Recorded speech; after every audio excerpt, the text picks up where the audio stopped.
பிரம்மா, குரு விஷ்ணு, குரு சாட்சாத் பரபிரம்மா. குரு ஒரு விசேஷம். எனக்கு குரு, எல்லாருக்கும் குரு ஒருத்தர் இருப்பார். நிச்சயமா குரு இல்லாத ஒரு மனிதன் இருக்கவே முடியாது. யாராக தாந்தோன்றி அப்படின்னு ஒருத்தர் இருக்கவே முடியாது. சுயம்பு அப்படின்னு ஒருத்தர் உண்டு, மனிதன் அப்படின்னு சொன்னாங்க. சுயம்புன்னா அது இவனுக்கு மட்டும்தான் பொருந்தோம், வேற யாருக்குமே பொருந்தாது. சக்திக்கு சுயம்பானா பொருந்தாது. சக்திக்கு சுயம்பானா விஷ்ணு, பிரம்மா, மற்ற எல்லாம் ஏழை தெய்வங்கள், கடவுள் நம்ம எல்லாம் வழங்கப்பட அத்தனையும் ஒரு அடுத்த ஒருத்தர் இருப்பார், சொல்றதுக்குன்னு ஒருத்தர் இருப்பார். நந்தி கிட்ட, சிவன் கிட்ட இருந்து நந்தி மூலமா வந்து நந்தி மூலமா ஒன்று வருது. இப்படி பாரம்பரியம் சொல்லுவாங்க, குரு பாரம்பரியம். நான் இந்த பாரம்பரியத்துல இருந்து வரேன், இந்த பாரம்பரியத்துல இருந்து வரேன் அப்படின்னு சொல்லுவாங்க. அப்படி இந்த சிவகுமாருக்கு ஒரு பாரம்பரியம் இருக்குது அப்படின்னு சொன்னா, பிறவில நிறைய இருந்தாலும் கூட என்னை தெளிவுபடுத்திய ஒரு சந்தோஷம், என்னை தெளிவுபடுத்திய ஒரு மனிதர் ஒரு உயர்ந்த நூல் எழுதி எனக்கு கொடுத்துருக்கிறான் அப்படின்னு சொன்னா அது சிவவாக்கி. இதோட சிறந்த நூல்கள்லாம் நான் தேடி படிக்கிறேன், பார்த்துருக்கிறேன். இப்போ நான் ஒத்துக்கிறேன், இதோட சிறந்த நூல்கள் இருக்குதுன்னா இருக்குது. எனக்கு தெரிவிக்கல, எனக்கு சிந்தை மகளே எனக்கு உணர்த்தியவன் அப்படின்னு சொன்னா அது சிவவாக்கியம் தான். எனக்கு உங்களுக்கு நான் இருக்கிறேன், இல்லை உங்களுக்கு வேற யாராவது கூட இஷ்டம். நான் என்னதான் நீங்க குருவாக இருக்கிறதுவா இல்லை, என் வேலை குரு. ஒரு கார்பெண்டர் எப்படி வேலை செஞ்சுக்கிறான்னா, ஒரு ஆச்சாரியன் அவர் கதவெல்லாம் செய்யறாருன்னா அவர் வேலை. அந்த மாதிரி நான் ஒரு ஆச்சாரியன், என் வேலையை சிறப்பாக செஞ்சு தர முடியும். என்கிட்ட ஒருத்தா கடவுள் நீங்கள் பண்ணிக்கலாம், குழப்பமே இல்லாமல். குழப்பமாக தான் அது என்ன நீங்கள் கேட்கலாம், கேள்வியெல்லாம் விதியா தெரியாதுன்றது என்னுடைய பதில் தான். கடவுளை என்னால் தெளிவாக சொல்ல முடியும். என்ன செய்ய முடியும் அப்படின்னா, கடவுளை அது இப்படிதான் இருக்குதுன்றத நான் உணர்த்த முடியும். அனுபவிக்கிறதுக்கான சந்தர்ப்பங்களை ஏற்படுத்தி தர முடியும், அனுபவிக்கிறதுக்கான உத்திகளை எல்லாம் தர முடியும். அதனால நான் குரு அப்படின்னு சொல்றேன், மாஸ்டர். இந்த இடத்துல மட்டும் இவர் மாஸ்டர் ஆனால் இல்லை, இவர் குருவாக இருந்து ஒரு பாடசாலை யோகசாலை நான் கட்டினாருன்னா யோகசாலை இவர் கட்டல. இவர் என்ன அதான் இதை பண்ணிக்கிறாருன்னா, இவர் யாரும் கூட யாராலும் தெரிஞ்சுக்க முடியல. தனியாக ஒரு ஆசிரம் கட்டி தான் கட்டாயம் ஒரு வரலாறு எழுதி வச்சிருப்பாங்க. இவர் இருந்தாரு, இந்த குலத்தை சேர்ந்தவர், இந்த ஜாதியை சேர்ந்தவர். பெரும்பாலும் இந்த சித்தர் இந்த ஜாதி போன்றதுனா சும்மா சரியான சரிவான கண்டுபிடிச்சாங்க சொல்ல முடியாது. இவருக்கு என்ன பேர் கூட யாராலும் தெரியுது, சிவவாக்கியம் பேர். இதனால அவரு சிவவாக்கியம். சிவவாக்கியம்னு யார் பேருன்னா கூட சிவத்தை பற்றி சொன்னாங்க, அது சிவவாக்கியம். நீங்க பேச பொறுத்து சித்தர் சிவவாக்கியம். சித்தர்னா ஓப்பன் தான், எல்லாம் சித்தர் தான். புழு பூச்சியோட சித்தர் தான், இறைவன் சித்தத்தின் படி தான் எல்லாமே செஞ்சுன்னு. ஒரு பள்ளி புழு அவர் பூச்சி அப்படிதுன்னு சொன்னா இறைவன் சித்தம் இல்லாமல் அங்கே சாத்தியம் இல்லை. எங்கும் இறை சித்தம் இல்லாமல் எதுவுமே சாத்தியம் இல்லை. ஆனால் தன்னை உணர்ந்து அந்த சித்தத்துக்கு ஒத்திசைவு போடுறவங்க சித்தனாக பிறரால் போடுறப்பெல்லாம் அவனே கூட அமைச்சலாம், ஒன்றும் தப்பு கிடையாது. தன்னை தானே சித்தன்னு சொல்லிக்கணும், தப்பு கிடையாது. ஒரு கவிஞன் தன்னை தானே கவிஞன் சொன்னாலும் தப்பு இல்லை. பிறர் அங்கீகாரம் கொடுத்து தான் அவன் சொல்லணுன்றதுலாம் தப்பு இல்லை, அவங்க இஷ்டம். ஆனால் அப்படியே நீங்கள் பார்த்துக்கணுன்ற அவசியம். நான் மாஸ்டர், நான் குருன்னு சொல்லிட்டு எல்லாருக்கும் குருவானா இல்லை. யார் ஏற்றுக்கிறாங்களோ அவங்களுக்கு தான். அதுவும் நான் இந்த வேலை செய்யறேன். நான் ஒரு கார்பெண்டர், எல்லாருக்கும் அவன் கார்பெண்டரா? நான் ஒரு பிளம்பர், எல்லாருக்கும் பிளம்பரா? பண்றவங்களுக்கு தான். நான் ஒரு டாய்லெட் வருவேன், நான் ஒரு சலவை தொழிலாளி, நான் ஒரு பார்பர்னா எல்லாருக்கும் நானா? எல்லாரும் என்ன முடி வெட்டினா தான். முடியே வெட்டிக்காதவங்க நான் பார்பரா கிடையாது. ஓ குருன்னு சொன்னா அவன் முடி வெட்டுறவன் தான், அவன் அந்த வேலை செய்யறான். குரு நான் அந்த வேலை செய்யறேன், அவ்வளவுதான். ஏற்றுக்கொள்வது ஏற்றுக்கொள்ளாததும் அந்த மாதிரி. இந்த இவன் வந்து சிவவாக்கியம் எனக்கு குருவாக ஏற்றுக்கணும்னு என்கிட்ட சொன்னது இல்லை. அப்படி ஒரு குரு வேலைலாம் ஒரு நூல் படைத்து அற்புதமான ஒரு நூல். சிவவாக்கியம் 1000 பாடல்கள் அடங்கியது அப்படின்னு சில பேர். சரி, 1000 பாடல்கள் தொகுப்பு தான். சிவவாக்கியம் என்பது ஒரு தொகுப்பு. ஓலைச்சுவடியிலிருந்து அங்கங்க இங்கே எடுத்து வச்சுக்கிறாங்க. ஆழ்ந்த கருத்துக்கள் உள்ள இருக்குது. முரண்பாடு போல தெரியும். ஒன்றுக்கு ஒன்று புரிந்து கொள்ளாத வரைக்கும் எதுவுமே முரண்பாடு தான். புரியல அப்படின்னு சொன்ன கடவுள் இல்லைன்றானா இருந்துட்டானா புரியல, முரண்பாடு தான். முதல்ல அடிப்படையாக ஒரு உண்மையை நீங்கள் புரிஞ்சு வச்சுக்கணும், கடவுள் இருக்கிறது அப்படின்னு சொல்றாரு சிவவாக்கியம். சிலை வழிபாடோ மதமோ மொழியோ மற்ற ஏனைய காரியங்களோ அதுக்கு ஈடுபடுத்து நடப்பது இல்லை. இது மட்டும் ஆழ்வாங்க. நான் சொல்லவரே கடவுள் இல்லைன்னு சொல்ல இருக்குதுன்றாரு. மதங்களை முரண்பாடுறாரு, மதங்கள்லேருந்து சாடுறாரு, வேதங்கள்லேருந்து சாடுறாரு, வேதங்கள்லேருந்து முரண்படுறாரு, சில கருத்து ஓட்டங்கள்லேருந்து முரண்படுறாரு. அவ்வளோதானே தவிர மற்றபடி அவரு கடவுள் இருக்குதுன்ற அந்த கருத்துல இருந்து கொஞ்சமும் மாறவே இல்லை. நிறைய பாடல்கள் நமக்கு இருந்தாலும் நமக்கு என்ன பதிப்பிச்சு கொடுத்துருக்குறாங்களோ அதெல்லாம் இந்த நூலில் என்ன பதிப்பிச்சு கொடுத்துருக்காங்க. 1000 பாடல்கள்னு சொல்றாங்க. இந்த நூலில் என்ன நம்ம கொடுத்துருக்காங்களோ முறைகள் பார்த்து வச்சுக்கலாம். அரியதோ நமச்சிவாயம் ஆதி அந்தம் ஆனதும் 6 100 தேவர் அன்றுரைத்த மந்திரம். 6 2 12 12000 12000 × 100 1,20,000 அந்த தேவர்கள் தான் வந்து இதை பண்ணாங்க மந்திரம்னு நீங்க கவலைப்படக்கூடாது. ஒரு சோறு போடு, 2 சோறு போடு, ஒரு வாட்டி இல்லை 9 வாட்டி சொன்னேன், எத்தனை வாட்டிலாம் சொல்றது, கோழி முறை தூண்டாலும் வரமாட்டேன்றானே இப்படிலாம் சொன்னா நீங்க எண்ணி கோழி முறை, எண்ணி 2 சோறு, எண்ணி 9 வாட்டிலாம் கிடையாது. 6 100 தேவர் அன்றுழைத்த மந்திரம் தான். நிறைய பேர் சொன்ன மந்திரம் நம சிவாயம், ஆதி அந்தமானது. ஏன்னா 5 பூதங்கள் தான் எல்லாருமே நீங்க ஆராய்ச்சியே பண்ணி போனீங்கன்னா 5ல போய் தண்ணி தண்ணி தான், அது எதுவும் பண்ண முடியாது. அப்படியே தான் மண்ணு தான், காற்று தான், நெருப்பு தான், ஆகாயம் தான், ஒன்றும் இது ஆதியும் அந்தமும் துவக்கமும் முடிவுமாக அது இருக்குது. இதுக்கு அப்புறமா தான் மனித வாழ்க்கையே ஆரம்பிச்சிருக்குது. இந்த பூதங்களுக்கு அப்புறமா தான் உயிரினங்கள்லாம் தோன்றியது. பூதங்கள் இல்லாமல் எந்த உயிரினமும் இல்லை. பூதங்கள் வந்த பிறகுதான் எல்லா உயிரினமும் தோன்றியது. அதனால அவர் என்ன சொல்ற, அரியதோர் நமச்சிவாய் மாதியானந்த மானதும் மாறிரண்டு கூர்ந்தேவர் அன்றுழைத்த மந்திரம், கரியதோர் எழுத்தை உண்ணி சொல்லுவே சிவகாட்சி. கரியதோர் ஒரு எழுத்து, அது என்ன கரி மாதிரி ஒரு எழுத்து,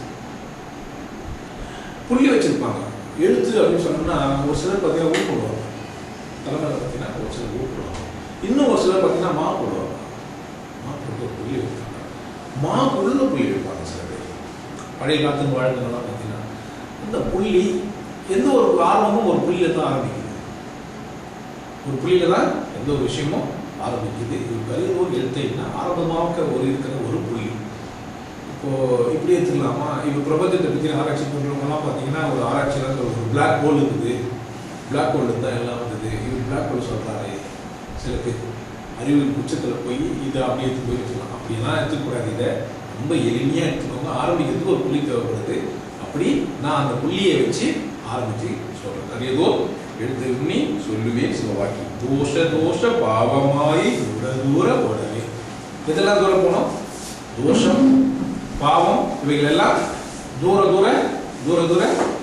போகணுமே, எல்லாம் விலகி ஓடுறது. எதை சொல்றாரு அப்படின்னா, கரியதோர் முகத்தில் உற்ற, கரியதோர் முகத்தில் உற்ற மெய்ப்பொருள் புரிந்தவர்களுக்கு தெரியும். கற்பகத்தை கைக்கூட கலைகள் நூல்கள் ஞானம் கருத்தில் வந்து உதிக்கவே. நான் போய் இவ்வளோ புக்கு படித்தேன், இந்த நூல்கள்லாம் படித்தேன், நான் அந்த வேதங்கள்லாம் படிச்சுட்டு நான் சொல்றேன் அப்படின்னு இல்லாம என்ன செய்யல, கரியதோர் முகத்தில் உற்ற கற்பகத்தை கைத்தொழ கலைகள் நூல்கள் ஞானம் கருத்தில் வந்து ஒதுக்கிது. ஒரு மனிதனுக்கு தன் கருத்துல இருந்து ஒதுக்கிது. இது இப்படி இருந்தா நல்லா இருக்குமே மனுஷன் தோணும் இல்லையா? அந்த மாதிரி அவருக்கு உள்ளிருந்து தோன்ற விஷயத்தை வச்சு இவரு சொல்றாரு. படிச்சுட்டு தான் சொல்லணும், இலக்கணம் படிச்சுட்டு தான் பேசணும், சாத்தியம் இல்லை. கவிஞர்கள் எல்லாம் இலக்கியவாதிகள் அல்ல, இலக்கணம் படித்து விட்டு எழுதுவர்கள் அல்ல. திருக்குறள் ஒரு இலக்கண நூல் அல்ல. இலக்கணத்தில் அவரும் ஒரு வழக்கத்தை அவரே வரையறுத்துக்கிறார். மேல 4 கீழே 3 போட்டு எழுதுறோம் அவரா.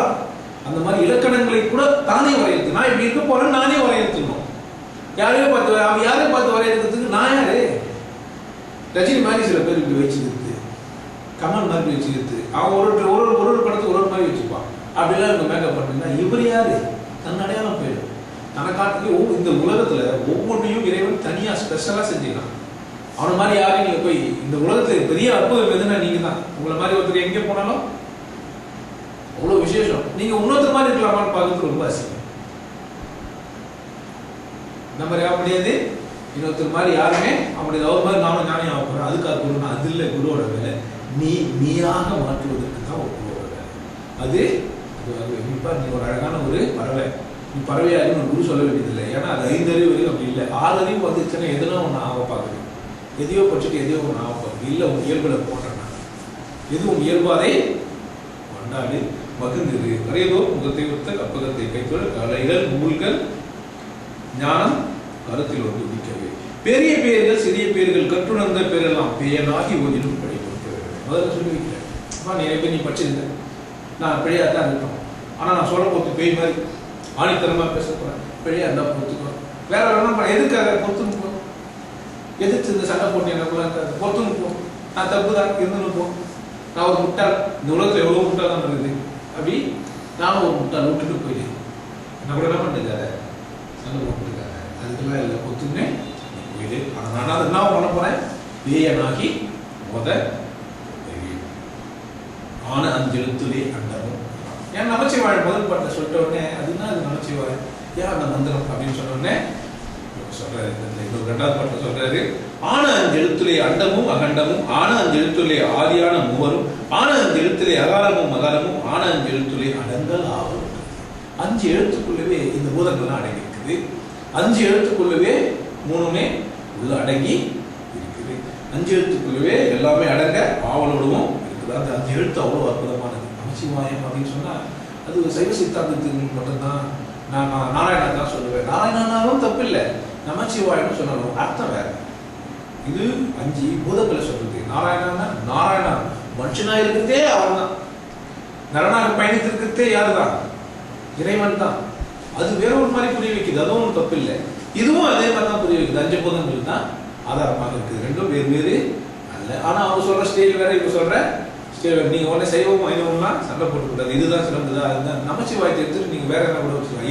ஐயோ எதனா ஒன்று வச்சுக்கலாம். 5 பூதங்களை குறிப்பிடுற மாதிரியாக இவர்கள் இந்த வாக்கியங்களை, இந்த வார்த்தைகளை பண்ணிடுறாங்க. அதை ஒரு தெளிவாக சொல்ற. ஓடி ஓடி ஓடி ஓடி உட்கலந்த ஜோதியை, ஓடி ஓடி ஓடி ஓடி உட்கலந்த ஜோதி, நாடி நாடி நாடி நாடி நாட்களும் கழிந்து போய் வாடி வாடி வாடி வாடி மாண்டு போன மாந்தர்கள் கோடி கோடி கோடி கோடி இருந்த உள்ள இருக்கிற அப்படின்னு சொன்னா சட்டைக்குள்ள இருக்கிறது நான், தோலுக்குள்ள இருக்கிற நான் சதைக்கு உள்ள இருக்கிற நான் எலும்பு, எலும்புக்கு உள்ள இருக்கிற நான் மஜ்ஜை. எதுவுமே என்ன போச்சு, எது உள்ளன்னா அப்படி இல்லை. உள்ள ஒரு ஜோதியா. அப்போ வெளிச்சமான எங்க இருக்குது? சில பேர் சொல்றாங்க அப்படின்னு ஆராய்ச்சி சொல்றாங்க. மனுஷன் என்னடா வித்தியாசம்? செத்தவங்களுக்கு சூடு இருக்குது, அவங்கிட்ட காத்து இல்லை. அப்போ சூடும் காத்து அவசியமானது. சிவா ரொம்ப அவசியமானது. சீனா நெருப்பு வானா காத்து இரண்டும் அவசியமானது. சரி, சீவ வாக மட்டும் தான் நினைப்புறாப்ப போயிட்டோம்னா அவன் மனுஷனா பைத்தியமாச்சே.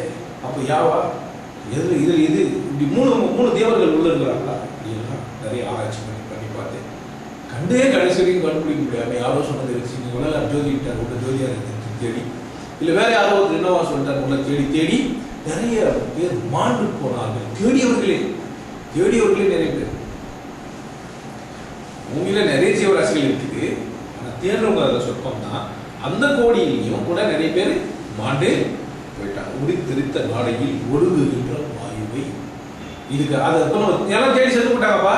ஆனா அதை நாமோ அப்படி இல்லை, அப்படி நம்ம செத்து போவோம்னா அந்த மாதிரி இந்த கோடியில் ஒருத்தர நம்ம இருக்க வேண்டியது இல்லை. நாம என்ன பண்ணலாம், அனுபவிக்கலாம் அப்படின்றத சொல்ற.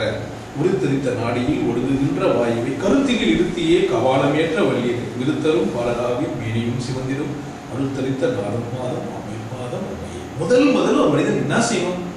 கடவுள் புரிஞ்சுக்கணும்னா ஃபர்ஸ்ட் இனிஷியலா என்ன செய்யணும் ஒரு மனுஷன் அப்படின்னா, உருத்தரித்த நாடியில் ஒடுங்குகின்ற வாயு. நாடி 10 உருத்தரிக்கிறதுக்கு ஒரு நாடி. அப்போ அது அந்த நாடி ஸ்பெசிஃபைடா எங்க இருக்கும்? பிறப்புறுப்புல இருந்து மேல இருக்கும் அது இருக்கும். ஏன்னா ஒவ்வொரு நாடியும் உடம்பு முழுசுமாவே இருக்கும். அது ஆனா ஆதாரமா எங்க இருக்கும்னா பிறப்புறுப்புல இருந்து அது இருக்கும். இது என்ன பண்ணணும்? கருத்துல இருத்தி கபாலம் எடுத்துடுறாரு. உடனே தப்பா நினைச்சு குண்டலினி பயிற்சி சொல்லி நீ திருமணம் பண்ணிக்காத, வாழாத, கல்யாணம் பண்ணிக்காத, நீ அதெல்லாம் அப்படியே அடக்குனாக்கா அது மேலே இருக்கும். இவர் என்ன சொல்றாரு? பின்னாடி அதெல்லாம் சொல்லிட்டு ஆனா ஏது மட்டும் சொல்லிடுறாரு. எப்படி என்ன ஏது விவகாரம்னா இல்லை. என்ன சொல்றாரு? கருத்தில் இருத்தி கபாலம் ஏற்றவர் உருத்தரும் விருத்தரும் பாலராகி. வயசான கூட என்ன ஆயிடுவாங்க, இளமையான விருத்தரும் பாலராகி மேனியும் சிவந்திலும் உடம்பும் அழகாயிடும் அப்படின்லாம். உடம்பும் நல்லா அழகா ஆயிடும் அப்படின்னு ஆயிடும். அப்போ அதை பார்த்தா உங்களுக்கு தெரியும், உங்க அழகு உங்களுக்கு தெரியும் ஆயிடும். இது யார்? இது என்ன உண்மை? அருள் தரித்த நாதர் பாதம் அமைப்பாதம். அருள் தரித்த நாதர் யாரு? அருளினால் நாதம் கேட்ட ஒரு மனிதர் குரு, என்னுடைய குருவோட பாதம். அப்போ அவருக்கு ஒரு குரு எங்க இருக்கிறான்? அவர் பாதம் இல்லையே. அவர் உண்மையை தான் சொன்னாரு, இப்படி மேலே இருக்கணும். அடிப்படையா ஒரு மனுஷனுக்கு என்ன இருக்கணும்? கீழே இருந்து மேலே. இப்ப நீங்க இது சார்ந்த சக்திங்க பயிற்சிக்கலாம் அப்படின்னு நீங்க தேடிக்கலாம், இப்படி எல்லாம் பண்ணிக்கலாம். முதல் இனிஷியல் என்ன அப்படின்னு கேட்டீங்கன்னா, ஃபர்ஸ்ட் என்ன ஆகணும்? உருத்தரித்து நாடியில் ஒடுங்குகின்ற வாயுவை கருத்தில் இருத்தியே கபாலமேற்ற வழி. முதல் செய்யும் வடிவு கண்ட பெண் ஒருத்தை வேறொருவன் நத்தினான். ஃபர்ஸ்ட் உன் மனநிலை எப்படி மாறணும்? இப்ப இது முதல்ல இது ஏறணும் ஒண்ணு. ரெண்டாவது மனநிலை சொல்றாரு. வடிவு கொண்ட பெண்ணை மற்றொருவன் நத்தினான் விடுவேனும் அவனை முன்னர் வெட்ட வேண்டும் என்பதே. ஒரு அழகான ஒரு பொண்ணை இன்னொருத்த விரும்புறான். என் மனைவி ரொம்ப அழகா இருக்கா, இன்னொருத்த விரும்புறான். உடனே நான் என்ன பண்றேன்? வெட்டணும். அவனை நான் பண்ணி பண்றேன், வெட்டுறான். முதல்ல நின்று போயிட்டு நடுவன் அழைத்த போது நாரும் இந்த நடுவன் செத்து போனா உடம்புன்னா அழுகி போய் மண்ணு துண்டத்தை மாமன் துண்ணா கிராமத்துக்கு ரொம்ப சாதாரணமாக சொல்லுவாங்க. மண்ணு துண்ண போல உடம்பு மாமன் துண்ணா கெட்டா விடும் அப்படின்னு சொல்லுவாங்க. ரொம்ப சாதாரணமாக வாழ்க்கை எடுத்துன்னு இருப்பான். இவன் ஒன்று அவனை கேவலமாக பார்க்குது, நாங்கள்லாம் கற்பு கசிங்க, அது கற்பு மனசு உள்ள வாசிக்கும். என்னமெல்லாம் காமம், உள்ளமெல்லாம் ஆசை, உண்மை சொன்னால் என்னை மன்னிப்பாயா, உண்மை சொன்னால் என் மன்னிப்பாயா, மஞ்சத்தில் நீ என் பாட்டு நெஞ்சம் எல்லாம் ஆசை, உள்ளம் எல்லாம் காமம், உண்மை சொன்னால் என்னை நேசிப்பாயா. ஒரு உண்மை சொன்னா ஆசை இருந்தால் உன்னை லவ் பண்ணவே முடியும். ஒரு பெண் உனக்கு கையில் சொல்றேன்னா அவன் ஆசைப்பட்டுருக்கணும். இதுனா உலகத்தில் நீ மட்டும் தான். அவன் எங்கிருந்தோ ஆசைப்பட்டுனே வந்தா நீ தான் வாய்ப்பு கொடுத்த அவளுக்கு கையில் சொல்றான் சந்தர்ப்பத்தை. உண்மை அவகிட்ட பெண் இருக்குது தான் விசேஷம். வேறொரு அழகான பண்ண நடுவன் வந்து அழைத்த போது நாள் இருந்தோம். சுழலை மட்டும் கொண்டு போய் தோட்டி கை கொடுப்பேன். போய் எங்கே யார்கிட்ட கொடுப்பேன்? தோட்டி வெட்டி இல்லை, தோட்டிட்டு அழகா. ஏன்னா அழுக்கு ஏதாவது சுத்தப்படுத்துகிற போகிறேன் எடுத்து குப்பையெல்லாம் டஸ்ட்பின்ல எடுத்து போகிற மாதிரி எடுத்து போட்டு போகிறேன். அந்த உடம்பு என்ன பண்ண போகிற எடுத்து நீயே எடுத்து போய் சுடுகாட்டு கொடுக்க போகிற பொண்ணு உணர்த்தினக்குன்னா அப்போ அந்த மனநிலை உந்துலனைனா உலகம், எந்துலனைனா யாருக்குமே முடிவு இல்லை. நீ எப்படி வந்து பொசஸ் பண்ற, எதுன்னு எப்படி நீ வச்சுக்கிற? ஏன்னா ஏன் இவன் பெண்ணை குறிப்பிட்டு சொல்றாரு அப்படின்னா, ஒரு பெரும்பகுதி பெண்மையை தான் நிறைய ஆண்கள் வந்து பொசஸ் பண்ண வச்சுக்கலாம். சொத்து போனால் பிரச்சனை இருக்காது, அவருக்கு தூக்கு பண்ண சாக மாட்டான், பணம் லாஸ் ஆயிடுச்சுன்னா சாக மாட்டான், கை போயிடுச்சுன்னா கால் போயிடுச்சுன்னா சாக மாட்டான். பொண்ணாட்டி ஒன்று பார்க்குறாங்கன்னு மானம் பொறுப்பு தூக்கு முடிச்சுருவான். திருவள்ளுவர் சொல்லிடுறாரு, பெண்மை வந்து அடங்கியிருந்தாங்கன்னா 7 பொறுப்பீரும் அடையணும். அந்த மனுஷனுக்கு அந்த ஆசை இருக்குது. வள்ளுவர் வந்து விமர்சனத்துக்கு அப்பாற்பட்டவர்களாம் கிடையாது. யாரும் விமர்சனத்துக்கு அப்பாற்பட்ட ஒருவர் கிடையாது. படைக்கிற என்ன விமர்சனம் பண்ணித்தான் ஆகும். அது வந்து எந்த சந்தேகம் இல்லை. நியாயம் இருக்கணும். விமர்சனம் பண்ணத்துல அசிங்கம் இருக்கக்கூடாது, யதார்த்தம் இருக்கக்கூடாது. என்ன இருக்கணும்? பொய் பேசக்கூடாது, யதார்த்தம். இவரே அந்த மாதிரி சொல்றாரு. அந்த மனநிலை மாத்திக்கணும். இப்போ திரும்பவும் சொல்றாரு, அவளை ஏற்றுந்தே திரும்ப சொல்றாரு, என்னிலே இருந்த ஒன்றை யான் அறிந்தது இல்லையே. எனக்கு முன்னாடி இருந்தது எங்களே தான் இருந்தது, ஆனா நான் என்ன பண்ணல, முதல்ல நான் அறிந்தது இல்லையே. என்னிலே இருந்த ஒன்றை யான் அறிந்த கொண்டு பின். இப்போ முதல் வரி நான் சொல்றேன், என்னிலே இருந்த ஒன்றை யான் அறிந்தது இல்லையே. ஓடி ஓடி ஓடி ஓடி உட்கலந்த ஜோதியை நாடி நாடி நாடி நாடி நாட்களும் கழிந்து போய் நாங்க சொன்னவர். இவர் கூட அந்த மாதிரி இருந்தவர் தான் சொல்றாரு, என்னிலே இருந்த ஒன்றை யான் அறிந்தது இல்லையே. இதுக்கு நான் கூட இருந்தது இல்லை, அப்ப நீ கூட இருந்தீங்க இருந்துருக்கிற. ரெண்டாவது சொல்றாரு, என்னிலே இருந்த ஒன்றை யான் அறிந்து கொண்ட பின் என்னிலே இருந்த ஒன்றை யாருக்கான வல்லீரோ. எனக்குள்ள இருந்தது உன்னை எப்படி பார்க்க முடியும்? எனக்குள்ள இருந்ததை நானே பார்க்காம இருந்தேன், என்னில இருந்ததை நான் பார்த்துட்டேன். இப்போ என்னில நான் பார்த்ததை யார் காண முடியும்? யார் காண முடியும்? என்னிலே இருந்து நான் உணர்ந்து கொண்டேனே. வேற எங்கேயும் தேடி நான் கண்டுபிடிக்கிறேன். நான் அதுவும் அந்த சிதம்பரம் போ, அந்த சிறுகாழி போ, இல்லை படவட்டாங்கன் கோயிலுக்கு போ, ஆடி மாதம் கூழ் ஊற்று, அதை பண்ணு, மாடு வெட்டு, ஆடு வெட்டு, கடை வெட்டு, இல்லைனாக்கா தை சாதம் போடு, அன்னதானம் பண்ணு, பசியாயிரு, தூக்கமாயிரு, தூங்காம இரு, கடை பண்ணிக்காது, துறவியா போட்டு ஓட்டின்னு போகலாம். என்ன பண்ணு? உனக்குள்ளவே நீ இரு. என்னிலே இருந்து இருந்து நான் உணர்ந்து கொண்டேன். நினைப்பது ஒன்று கண்டிலே. ஃபர்ஸ்ட் ஞானம் அடையணும் அப்படின்னா என்ன பண்ணணும்? நினைக்கிறத மறக்கணும். சதா நினைச்சிருக்கிறத நானுத்தான் நினைப்பேன். நிறைய கொடுத்துனே இருக்குது. நினைப்பது ஒன்று கண்டிலே நீ இல்லாது வேறு சகலமும் உன்னால் நடக்கும். உன் விருப்பம் அவங்க எதுவுமே நடக்க போறதும் இல்லை. உன் விருப்பம் இல்லைன்னா எதுவுமே நடக்க போறதும் இல்லை. சிவா கூட்டத்தை சேர்க்கணும்னாக்கா கூட்டம் இல்லாமல் இருக்க போறது இல்லை. சிவா கூட்டம் இல்லாமல் பண்ணாலும் ஒன்றும் செய்ய கொடுத்தாரு. என்னால முடிஞ்சது நான் செஞ்சாலும் அவனால என்ன, அவனுக்கு எதுனா தரும், அதான் தரப்பதில்லை. ஒரு நுண்டு பெக்காலன்னா ஒட்டினா பானம், ஒட்டினா மண்ணு தான் ஒட்டும். எவனும் கூட்டா அவனுக்கு இல்லாதவங்க நம்ம என்ன பண்ணணும்? ஒன்றும் செய்ய. ஆனால் அவசியம் உனக்கு, ஒவ்வொரு தனி மனிதனுக்கும் அவசியம். முதல்ல நான் தானே தெரிஞ்சுக்கணும். வித்தியாசத்துக்கு என்ன பண்ணணும்? நினைப்பது ஒன்று கண்டிலே நீ இல்லாது வேறில்லை. நினைப்புமாய் மறுப்புமாய் நின்ற மாயை மாயையோ அனைத்துமாய் அகண்டமாய் அனாதி முன் அனாதியாய் எனக்குள் நீ உனக்குள் எனக்குள் நீ உனக்குள் நான் நினைக்கும் மாறி எனக்குள் நீ உனக்குள் நான். இது எப்படி நினைக்கிற மாதிரி இது எப்படி சாத்தியப்பாச்சு? கடவுளுக்குள்ள நான், எனக்குள்ள கடவுள். ஏன்னா எனக்குள்ள இருந்து தேடி போனா நான் அந்த வெறுமையே, அந்த உண்மையே, அது எனக்குள்ள இருக்கிற ஒரு உற்சாகத்தை நான் அடையிறேன். அது என்ன வெளியும் இருக்குது. இது உள்ள இருக்குதான், அது அதுக்குள்ளதான் நான் இருக்கிறேன், எனக்குள்ளதான் அது இருக்குது. என்ன பாருங்க, உன்னிடத்த நேர்மையை சொல்றேன். மண்ணும் நீ, மண் நீ, விண்ணும் நீ, மறிகடல்கள் ஏழும் நீ. மறிச்சு நிற்கிற, ஒரு இடத்து தாண்டி போக முடியாது இருக்கிற கடல்கள், கடல் 7 சொல்லப்பட்டு கடல் 7 நீ. இசைத்த பண் எழுத்தும் நீ, எழுத்து கூட நீ தான். இசைக்கக்கூடிய ஒரு பண் எழுத்துக்கள்லாம், பாட்டுக்கு வர இசைகள்லாம் சொல்ற எழுத்துக்கள்லாம் கூட நீ. கண்ணும் நீ, கண்ணும் நீ, மணியும் நீ. கண்ணும் நீ, மணியும் நீ, கண்ணுள் ஆடும் பாவை நீ. மண்ணு நீ, மண்ணு நீ. பொதுவா சொல்றது எல்லாம் அவங்க இருக்கும்போது மண்ணு நீ இப்படி சொல்லினே வராது. விண்ணும் நீ, எழுத்து இசைந்தப்பன் எழுத்தும் நீ. கண்ணும் நீ, கண்ணுள் ஆடும் பாவை நீ. நன்னும் நீர்மை நின்ற பாதம் நன்னும் மாறு அறிகிறாய். நின்ற பாதம், நீ நின்னுங்கிற பாதம் எது? அது எதுக்கு? நன்னு மாறு, நான் புரியுற மாதிரி. நன்னுன்னா புரிதல், புரிந்த மாதிரி அருள்வாய். கடவுள்கிட்ட வேண்ட நீ அதை அது சொல்லிட்டான் ஒரு குரு. ஆனா அது எங்க எப்படி நின்னுங்கிறது எனக்கு தெரியணும்ல. குரு சொல்லுவான், ஏன்னா அருத்தரித்த நாதர் பாதம் உண்மையில் என்ன சொல்லிடுறாரு, குரு சொல்லிட்டான். இப்ப எனக்கு புரியணும்ல, அது யார் தரணும்? குரு காட்சி கொடுத்தாரு, இப்படிதான் போனோன்ட்டு. அந்த கதவு யார் தரணும்? கடவுள் தான். இறைவன்கிட்ட போய் அதை நன்னுமாறு எனக்கு கொடு. அதை அறியும் அல்ல, அயனும் அல்ல, அப்புறத்தில் அறி கிடையாதுப்பா. நீ நினைச்சுக்காத நாராயணன் தான், வெங்கடேஸ்வர பெருமாள் தான். அரிக்கு பேர் என்னன்னாவோ அயன் இல்லை, பிரம்மா இல்லை, அது கூட இல்லை. அப்புறத்தில் அப்புறம், அதுக்கும் தாண்டி அப்புறம் போனாக்கா அதுக்கும் அப்புறம். கருமை செம்மை வெண்மையை கடந்து நின்ற காரணம். கருமை அல்ல, செம்மை அல்ல, எல்லாத்தையும் கடந்து நின்ற, பெரியதல்ல சிறியதல்ல, பற்று மீன்கள் பற்று மீன். துரியமும் கடந்து நின்று தூர தூர. பெருசு இல்லடா, சின்னதும் இல்லை, துரியமும் இல்லை, எல்லாத்தையும் கடந்த தூரம் தூரம் தூரமே. உனக்குள்ள இருக்கிற ஒண்ணு தூரமா எப்படி இருக்க முடியும்? இவர் எந்த தூரத்தை சொல்றாரு அப்படின்றது நீங்க தான் ஆராய்ச்சி. என்ன சொல்லிட்டாரு?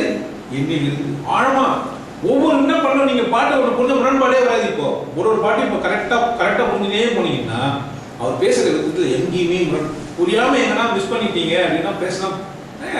அங்க உள்ள இருக்காரு, இங்க வெளியே இருக்காரு. தூரமும் கடந்து இன்னும் தூரம் போனோம்னா அவர் அந்த தூரத்தை சொல்லல, துரியமும் சொல்லல, கடந்து போறதும் இல்லை. மண்ணு விண்ணி எல்லாம் அவன். ஆனா எனக்குள்ள இருக்கிற ஆழமா பிடிச்சிட்டீங்கன்னா எனக்குள்ள நான் இன்னும் தூரம் போனோம். நினைப்பது ஒன்று அறிகிறேன்னா நினைப்பே இல்லாம உள்ளா நானு. அதுதான் அந்த பாட்டுக்கு அழகு. அறிய இல்லை, பயணம் அல்ல. அந்தி மாலை உச்சி மூன்று மாடுகின்ற தீர்த்தமும் சந்தி தர்ப்பணங்களும் தவங்களும் சபங்களும் சிந்தை மேவும் ஞானமும் தினம் செவிக்கும் மந்திரம் எந்தை ராமா ராமா ராமா என்னும் நாமே. எழுதுறது சிவபாற்றி, சொல்றது நமசிவாயம், நான் ஜெபிக்கிறது ராமா. இதெல்லாம் நேர்மையை புரிஞ்சுக்கணும். அப்ப இவன் யாரு? இவன் சைவனா வைணவனா? மனுஷன். இவன் யார்? இவன் ஒரு மனிதன். சைவ வைணவங்களுக்கு அப்பாற்பட்டவன். நான் ஜெபிச்சுக்கிறதுக்கு நான் எத்தனை மந்திரம் ராமா. எனக்கு தெரியும் நமசிவாயம் தான் ஆதியம் அந்தமா ஆச்சு, அதுதான் எல்லாமா இருக்குது. ஆனா என் சிந்தை இங்க குழப்பமே இருக்கக்கூடாது. ஒரு உணர்வோடு இந்த மனிதரை புரிந்து கொள்ள வேண்டும். இந்த மனிதர் யாருன்னா உணர்ச்சி உள்ள ஒரு மனிதர். உணர்ச்சி இல்லாம ஜனங்கள்லாம் படிச்சாக்கா முரண்படும். என்ன இந்த நமசிவாயம் சொன்னா இந்த ராமாசி அப்படி இல்லை. இதுதான் இந்த 4-5 பாட்டுக்குள்ள விட்டுருக்கு. நான் வச்சிருந்த புக்கில் ஃபர்ஸ்ட் இருந்தான் தொகுப்பான். அதுபோல் யாரும் வகுப்பான் சிறப்பு வாங்குவதில்லை, தொகுப்பவர் யாருமே சுவைப்பதில்லை, வந்தவர் யாருமே நிலைப்பதில்லை. அதான் உண்மை.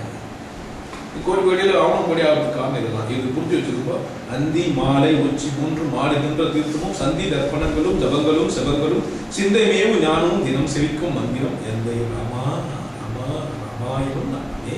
அவனா சொல்லி இருந்தது மனசுக்குள்ள. நமசிவாயம் சொல்லல, சிவாயம் சொல்லல, அந்த மனுஷன் சொன்னது ராமா.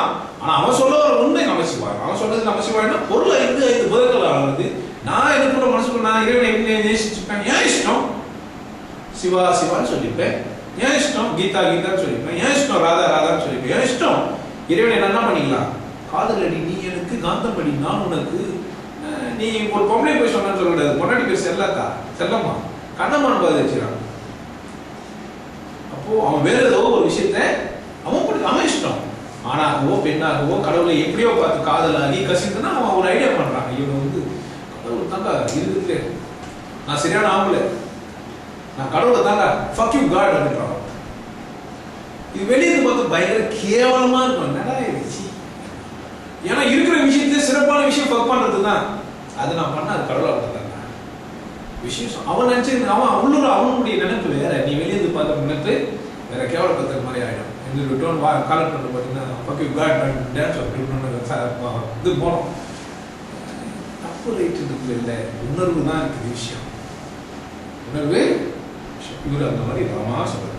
கதவு பஞ்ச பாதகங்களை துறந்த மந்திரம். அந்த மந்திரம் என்ன பண்ணுது அப்படின்னு கேட்டீங்கன்னா, கதவு பஞ்ச பாதகங்களை துறந்த மந்திரம். அந்த மந்திரம் என்னுடைய கதவை, என்னுடைய பாவங்களை, என்னுடைய சுமைகளை எல்லாத்தையும். எனக்கு பாவம் வந்துச்சுன்னா ராமா, ஏதோ ஒரு பிரச்சனை வந்துச்சு ராமா, யாரை திட்டா என்ன பண்ணிப்பேன் ராமா, யாரையா நச்சா என்ன பண்ணிப்பேன் ராமா, நான் அப்படி பண்ணிப்பேன். அவர் அப்படி பண்ணினார், என் குரு அப்படி பண்ணினான். அவன் வந்து நான் அப்படி பண்ணிக்கிறது இல்லை, நான் வேற ஏதோ மந்திரத்தை நான் வச்சுக்க, அது எது மட்டும் நான் விளையாட நான் சொன்ன அவசியம். அவன்